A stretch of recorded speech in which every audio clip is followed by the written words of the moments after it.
Welcome to the Secrets of the Bible channel. Ishmael, what do we know about Ishmael from the Bible? Ishmael was Abraham's firstborn son. God promised Abraham that he would have a son, and that he would be the father of many nations when he appeared to him. Genesis 15. Abraham, on the other hand, did not have any children as time passed. Sarah, his wife, had been unable to conceive, and they began to wonder how the promise would be kept. In Genesis 16, Sarah advises Abraham to produce a child with her Egyptian slave Hagar. This was apparently a normal practice at the period. It was also used by Jacob's wives in Genesis 13. The woman would give her husband a woman, but any children produced would be counted as the wife's children. Perhaps an ancient version of surrogacy. While this may have appeared to Abraham and Sarah to be a viable option, it really caused more issues than it solved. Hagar did conceive a child with Abraham. When Hagar knew she was pregnant, she began to despise Sarah, and Sarah appealed to Abraham for help. Abraham told Sarah to do as she saw fit, so she began to mistreat Hagar, and Hagar ran away. His name, Ishmael, means God will hear, God hears, God heard, may God hear. Genesis 16, New King James Version. Now Sarai, Abraham's wife, had borne in no children, and she had an Egyptian maidservant whose name was Hagar. So Sarai said to Abraham, "See now, the Lord has restrained me from bearing children. Please go into my maid, perhaps I shall obtain children by her." And Abraham heeded the voice of Sarai.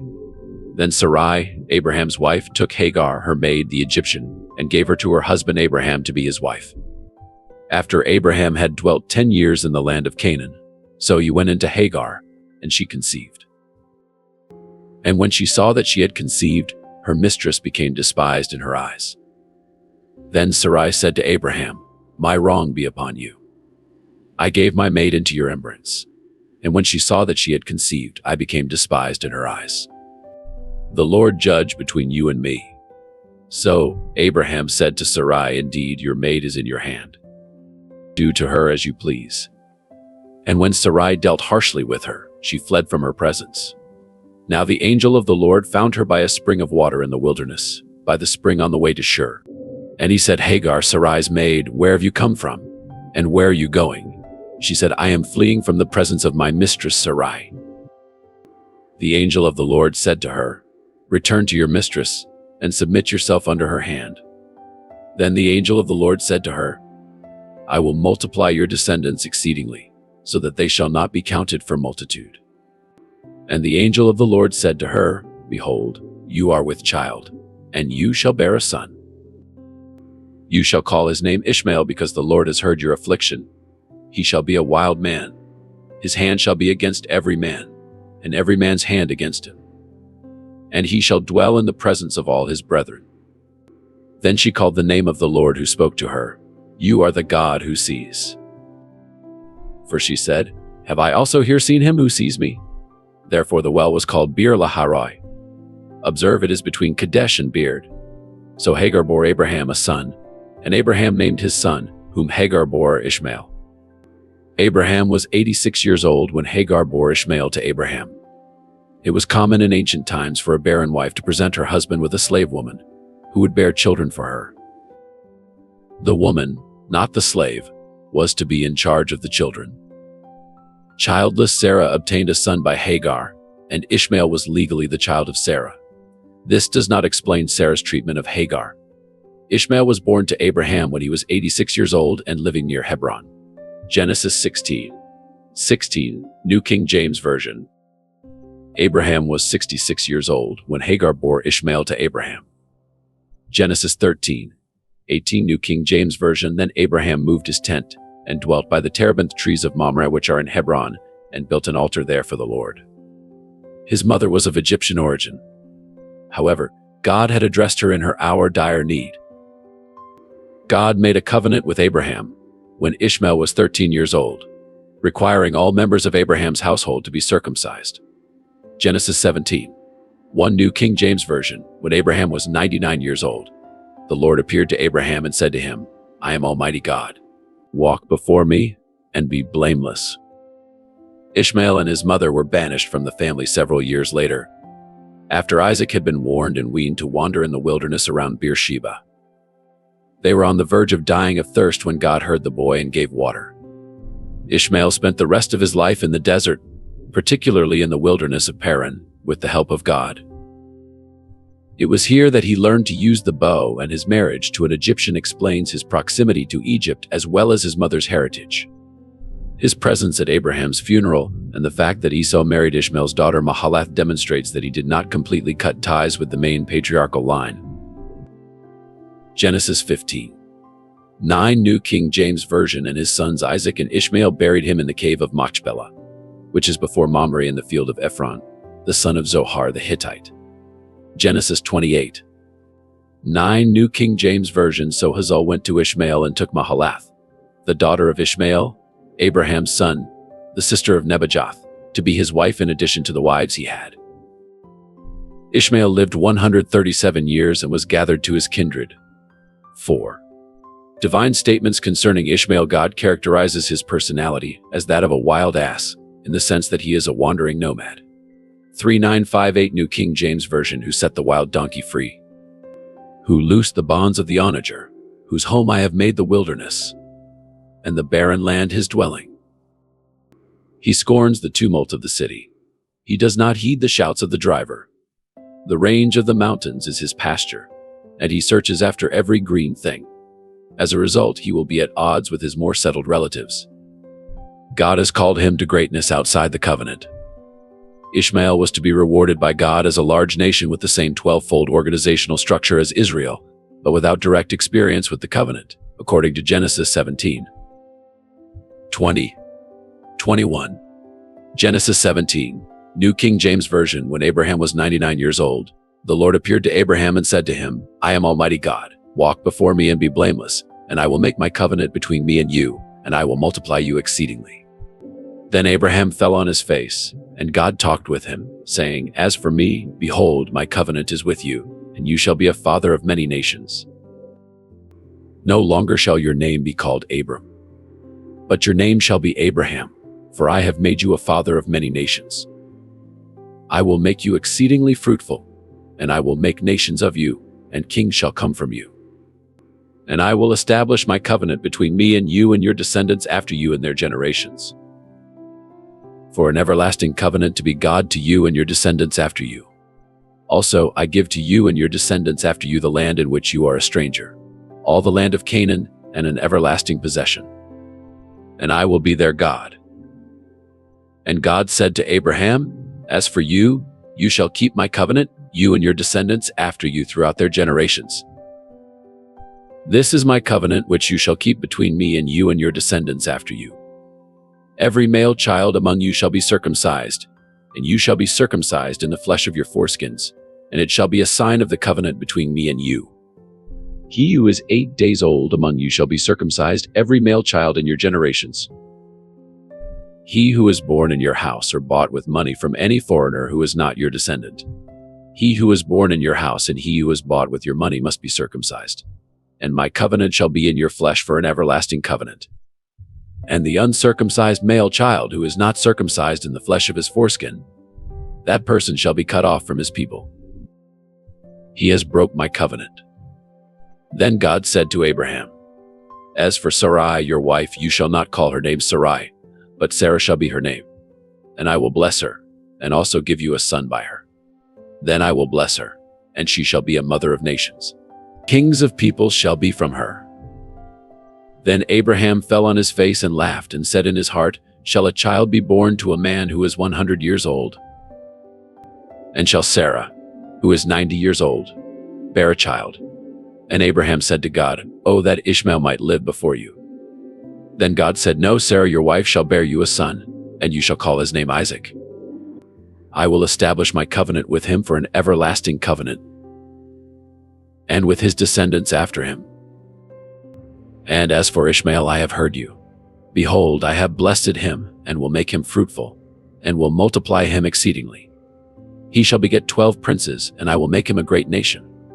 But my covenant I will establish with Isaac, who Sarah shall bear to you at the set time next year.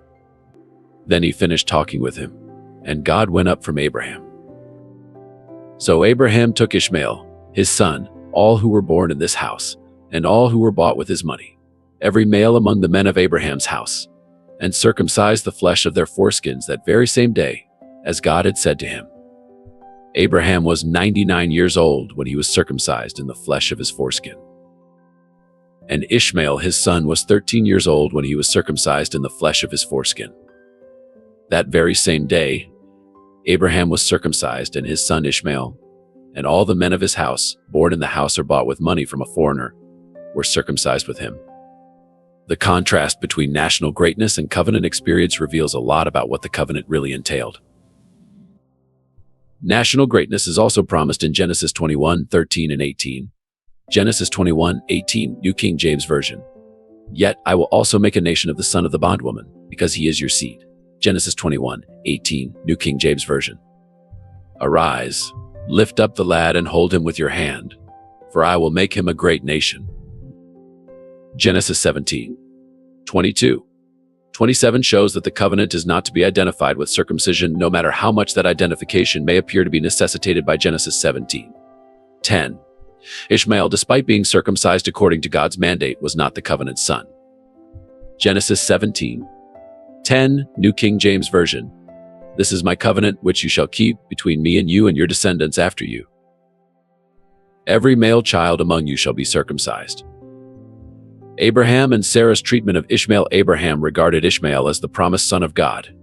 Even when God revealed that Sarah will bear a son, Abraham was perplexed as to why this was required rather than having Ishmael as heir. Genesis 17:18, New King James Version. And Abraham said to God, "Oh, that Ishmael might live before you." Even after Isaac was born, Abraham treated Ishmael with kindness and was saddened by Sarah's wish to reject him. Sarah, on the other hand, saw Ishmael as a danger to Isaac's position in the family and sought to have him expelled. Genesis 21, New King James Version. And the Lord visited Sarah as he had said, and the Lord did for Sarah as he had spoken. For Sarah conceived and bore Abraham a son in his old age, at the said time of which God had spoken to him. And Abraham called the name of his son who was born to him, whom Sarah bore to him, Isaac. Then Abraham circumcised his son Isaac when he was 8 days old, as God had commanded him. Now Abraham was 100 years old when his son Isaac was born to him. And Sarah said, "God has made me laugh, and all who hear will laugh with me."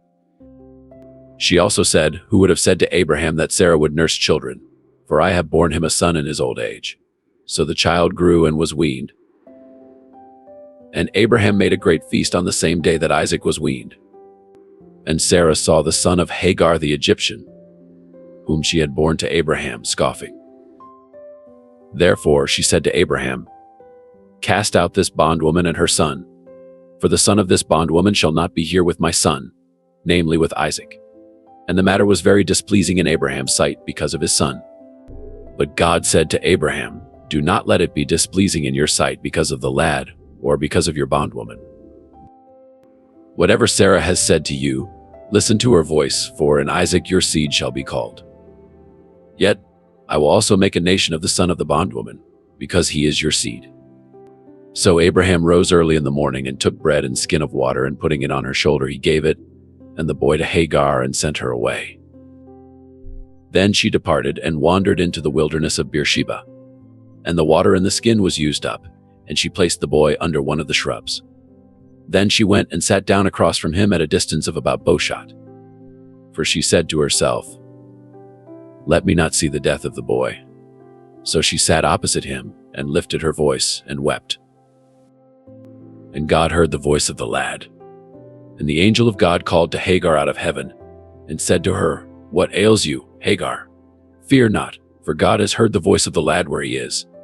Arise, lift up the lad, and hold him with your hand, for I will make him a great nation." Then God opened her eyes, and she saw a well of water. And she went and filled the skin with water, and gave the lad a drink. So God was with the lad, and he grew and dwelt in the wilderness, and became an archer. He dwelt in the wilderness of Paran, and his mother took a wife for him from the land of Egypt. And it came to pass at that time that Abimelech and Phicol, the commander of his army, spoke to Abraham, saying, "God is with you in all that you do. Now therefore swear to me by God that you will not deal falsely with me, with my offspring, or with my posterity, but that, according to the kindness that I have done to you, you will do to me and to the land in which you have dwelt." And Abraham said, "I will swear." Then Abraham rebuked Abimelech because of a well of water which Abimelech's servants had seized. And Abimelech said, "I do not know who has done this thing. You did not tell me, nor had I heard of it until today." So Abraham took sheep and oxen and gave them to Abimelech, and the two of them made a covenant. And Abraham set 7 ewe lambs of the flock by themselves. Then Abimelech asked Abraham, "What is the meaning of these 7 ewe lambs which you have set by themselves?" And he said, "You will take these 7 ewe lambs from my hand, that they may be my witness, that I have dug this well." Therefore he called that place Beersheba, because the two of them swore an oath there. Thus they made a covenant at Beersheba. So Abimelech rose with Phicol, the commander of this army, and they returned to the land of Philistines. Then Abraham planted a tamarisk tree in Beersheba, and there called on the name of the Lord, the everlasting God. And Abraham stayed in the land of the Philistines many days. This request to expel the handmaid and her son seemed to violate every norm of ancient law. Children of handmaids could be demoted but not cast out if there was a good reason. The fact that Abraham was against such a treatment and followed only God's command suggests that the action taken was not in accordance with contemporary patterns. The question also must be asked whether there was something that Ishmael did that was a threat to Isaac, or whether it was his existence which constituted such a threat. This is bound up with the meaning of Mazeki in Genesis 21:9. Genesis 21:9, New King James Version. And Sarah saw the son of Hagar the Egyptian, whom she had borne to Abraham, scoffing. Whether it represents Ishmael as mocking Isaac or playing with Isaac, it's questionable if the word ever meant to mock, deride in the Old Testament. Judges 1625, New King James Version. So it happened, when their hearts were merry, that they said, "Call for Samson, that he may perform for us." So they called for Samson from the prison, and he performed for them, and they stationed him between the pillars. Therefore, Sarah objected to Ishmael as a competitor of Isaac, rather than for any specific deed he had taken. Purpose of the Ishmael sequence in Genesis. The author of Genesis provides the Ishmael story largely to contrast Isaac and Ishmael, not as individuals, but as illustrations of God's handiwork. The argument is that when God fulfilled his promises to Abraham, he was not restricted by the natural and ordinary, i.e., the flesh. Although God's preference for Isaac as son of the wife was in accord with custom, the rejection of Hagar and Ishmael served to make the contrast bolder. His descendants, the descendants of Ishmael, are given identically in 2 passages, Genesis and 1 Chronicles. Genesis 2:5, 1-16, New King James Version. Now this is the genealogy of Ishmael, Abraham's son, whom Hagar, the Egyptian, Sarah's maidservant, bore to Abraham. And these were the names of the sons of Ishmael by their names according to their generations. The firstborn of Ishmael, Nebajoth, then Kedar, Adbil, Mibzam, Mishma, Duma, Massa, Hadar, Tema, Jetur, Naphish, and Kedema. These were the sons of Ishmael, and these were their names. By their towns and their settlements, 12 princes according to their nations. 1 Chronicles 1:29. 31 New King James Version. These are their genealogies. The firstborn of Ishmael was Nebajoth, then Kedar, Adbil, Nibzam, Nishma, Duma, Massa, Hadad, Tema, Jetur, Naphish, and Kedema. These were the sons of Ishmael. What is most surprising is that there were 12 sons counted, just as Jacob had 12 sons counted. This is to be compared to Nahor's 12 sons and Esau's 12 sons. Genesis 22, 21, 24, New King James Version. Huz, his firstborn; Buz, his brother; Kemuel, the father of Haram; Jezid, Hazu, Pildash, Jidlaph, and Bethuel begot Rebekah. These 8 Milcah bore to Nahor, Abraham's brother. His concubine, whose name was Ruma, also bore Teba, Gaham, Tahash, and Makkah. Princes ruled over the Ishmaelites.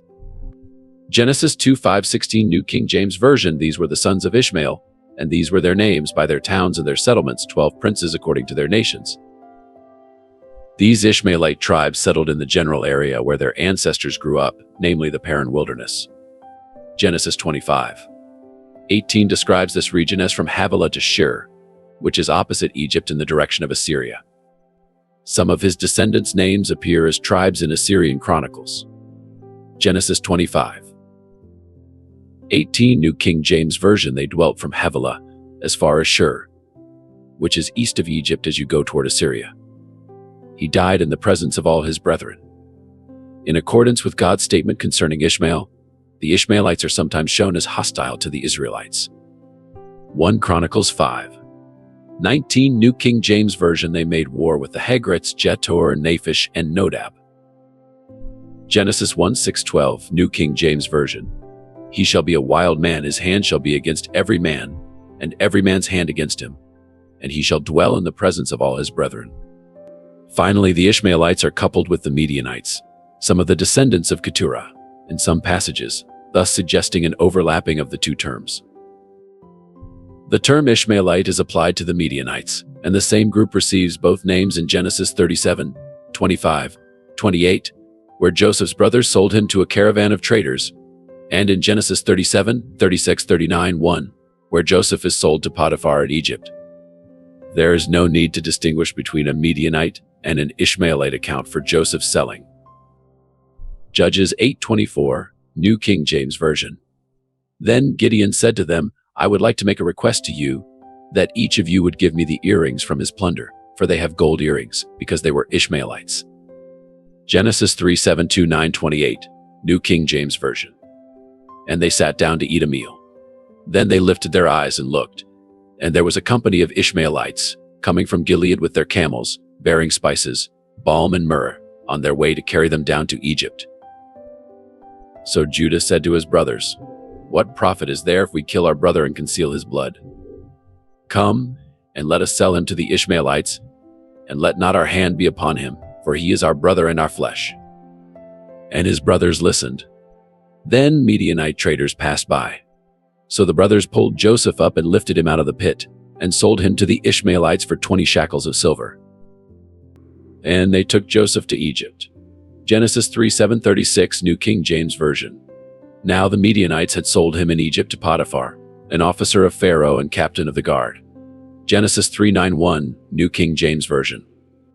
Now Joseph had been taken down to Egypt, and Potiphar, an officer of Pharaoh, captain of the guard, an Egyptian, bought him from the Ishmaelite who had taken him down there. The Ishmael sequence is used by Paul. Although he does not mention Ishmael by name, Paul clearly bases his teaching in Galatians 4 on the Genesis chapters. Ishmael was born in the flesh, and he persecuted him who was born in the spirit. Galatians 4:29. New King James Version. But as he was born according to the flesh, then persecuted him who was born according to the spirit. Even so, it is now. The fact that the next verse is a reference from Genesis 21:10 shows that Paul is thinking about the context when he makes the remark about Ishmael persecuting Isaac. Genesis 21:10, New King James Version. Therefore she said to Abraham, Cast out this bondwoman and her son, for the son of this bondwoman shall not be here with my son, namely with Isaac.